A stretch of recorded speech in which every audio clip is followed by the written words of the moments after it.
नमस्कार मित्रों। इस बार काफी प्रश्न आ रहे हैं, लोगों के मन में काफी शंका है कि करवा चौथ का करक चतुर्थी का व्रत करें या नहीं करें।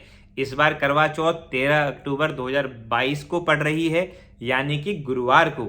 तो इस बार शंकाएं क्यों आ रही है मन में? क्योंकि शुक्र अस्त हो रखे हैं। अब शुक्र अस्त में क्या करना चाहिए, क्या नहीं करना चाहिए, हमारे धर्मशास्त्र क्या कहते हैं, ज्योतिष शास्त्र क्या कहते हैं, मैं आपको प्रमाण सहित विस्तार में बताऊंगा। तो आप इस वीडियो को अंत तक देखिए, काफी महत्वपूर्ण जानकारी आपको मिलने वाली है। तो दोस्तों, जो इस बार शुक्र अस्त हैं वो शुक्र अस्त हो रहे हैं 28-29 सितंबर से लेकर 25 नवंबर तक। उसमें आप बाल्यावस्था जोड़ दीजिए तो 15 सितंबर से लेकर वृद्धावस्था जोड़ेंगे आप तो 2 दिसंबर तक आपके वीनस प्लैनेट जो शुक्र है वो अस्त रहेंगे। अब हमारे धर्मशास्त्र क्या बोलते हैं, इसमें व्रत करना चाहिए नहीं करना चाहिए, मैं आपको प्रमाण दूंगा। पहले वो आपको बताऊंगा मैं धर्मशास्त्र द्वारा कि शुक्र अस्त्र में क्या नहीं करना चाहिए, और फिर ज्योतिष शास्त्र के द्वारा मैं आपको समझाने का प्रयास करूंगा। आपको बड़ा अच्छा लगेगा कि ये शुक्र अस्त होता क्या है। हम बोलते हैं शुक्र अस्त हो गया, ये चीज नहीं करनी है, वो नहीं करनी है, तो ये शुक्र अस्त होता क्या है उसकी मैं थोड़ी सी आपको जानकारी दूंगा और आपको उसका प्रमाण दूंगा। तो हमारे धर्म ग्रंथ निर्णय सिंधु में एक प्रमाण आता है, एक श्लोक आता है, अस्तगे च गुरौ शुक्रे बाल वृद मलिम लुचे उद्यापन उपारंभम व्रतानाम नेव कार्येत। जब भी शुक्र या गुरु अस्त होते हैं उस दौरान हमें कोई भी नवीन कार्य नहीं करना चाहिए, नया व्रत प्रारंभ नहीं करना चाहिए, ना ही उद्यापन करना चाहिए। तो धर्मशास्त्र के अनुसार कोई भी नवविवाहित महिला अगर करवा चौथ का व्रत प्रारंभ कर रही है तो वो इस बार नहीं कर सकती, वो वर्जित है। कोई भी नया व्रत का प्रारंभ करना, कोई भी व्रत का उद्यापन करना अभी इस समय वर्जित रहता है। ये हमारे धर्मशास्त्र में लिखा गया है। आप नवीन कार्य दूसरा भी करेंगे, गृह प्रवेश कर रहे हैं, विवाह कर रहे हैं, विवाह में भी आप देखेंगे इस बार नवंबर में कोई मुहूर्त ही नहीं है, तो नवंबर में विवाह भी वर्जित हैं हमारे, अक्टूबर में भी विवाह वर्जित हैं, क्योंकि इस समय हमारे शुक्र अस्त चल रहे हैं। मैंने आपको प्रमाण दिया। अब मैं आपको ज्योतिष की दृष्टि से, एस्ट्रोनॉमिकल वे से, साइंटिफिक तरीके से बताऊंगा कि शुक्र का अस्त होना क्या होता है। सूर्य के निकट आने से शुक्र अस्त होता है, मतलब combustion of Venus planet when it comes near to the सन।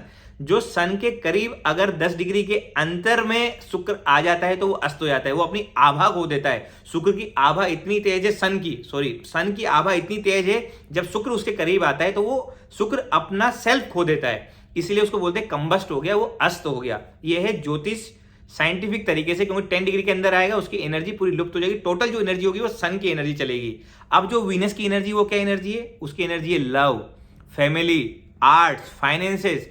तो इस समय ये एनर्जी चली जाती है, गाइडेंस की एनर्जी आपको नहीं मिल पाती है, इसलिए कोई भी नवीन कार्य इस समय वर्जित होते हैं, क्योंकि आपको ये ऊर्जा नहीं मिल पाएगी। अगर आप इस समय कुछ कार्य करते हैं तो आपके प्रेम संबंधों में दरार आ सकती है, आपके फाइनेंशियल लॉसेस हो सकते हैं, आपको फैमिली में इश्यूज हो सकते हैं, लड़ाई झगड़े हो सकते हैं, आपका आर्ट से रिलेटेड कुछ भी आप काम करेंगे उसमें आपके बाधाएं उत्पन्न होगी, इसलिए कोई भी नवीन कार्य इस समय नहीं करना चाहिए। तो ज्योतिष शास्त्र के अनुसार भी ये कार्य वर्जित है। धर्मशास्त्र का प्रमाण मैंने आपको पहले ही दे दिया था, लेकिन अगर कुछ महिलाएं हैं परंपरागत तरीके से करना चाहती है व्रत, तो वो पहले से करते आ रही है तो वो कर सकती है, उसमें कोई दिक्कत ही नहीं है। लेकिन कोई नई शादी, नवविवाहित कोई महिला है जिसको पहला ही ये व्रत है, धर्मशास्त्र कहते हैं नहीं करना चाहिए, ज्योतिष शास्त्र भी कहते हैं कि ये वर्जित है। लेकिन आप, अगर आपके आस पड़ोस में कोई एक्सपर्ट एस्ट्रोलॉजर है तो आप उसको दिखा सकते हैं कि आपके वीनस प्लैनेट में बल कितना है। अगर वो अति बली है, षड्बल उसका आप देखेंगे, अगर वो अति बली है तो आप व्रत कर सकते हैं, क्योंकि वो आपको नुकसान नहीं करेगा, क्योंकि वो आपकी कुंडली के हिसाब से, आपके नक्षत्र के अनुसार, आपकी डिग्री के हिसाब से वैसे ही वो अति बल है। अगर वो वर्गोत्तम हुआ तो और भी बढ़िया है। आपको ये देखना है कि आपका ग्रह आपकी कुंडली के अनुसार कैसा है, उसके अनुसार भी आप निर्णय ले सकते हैं। लेकिन जेनरिक तौर पे, सामान्य तौर पे इस समय व्रत प्रारंभ नहीं करना चाहिए। पहले से आप करते आ रहे हैं तो आप व्रत कर सकते हैं। आशा करता हूं आपकी शंका का समाधान आपको मिला होगा। कोई भी आपके सवाल हो तो आप मुझे बताइएगा। जुड़े रहिए चैनल से। अगली बार मिलता हूं आपको नए वीडियो में। धन्यवाद। जय श्री राम।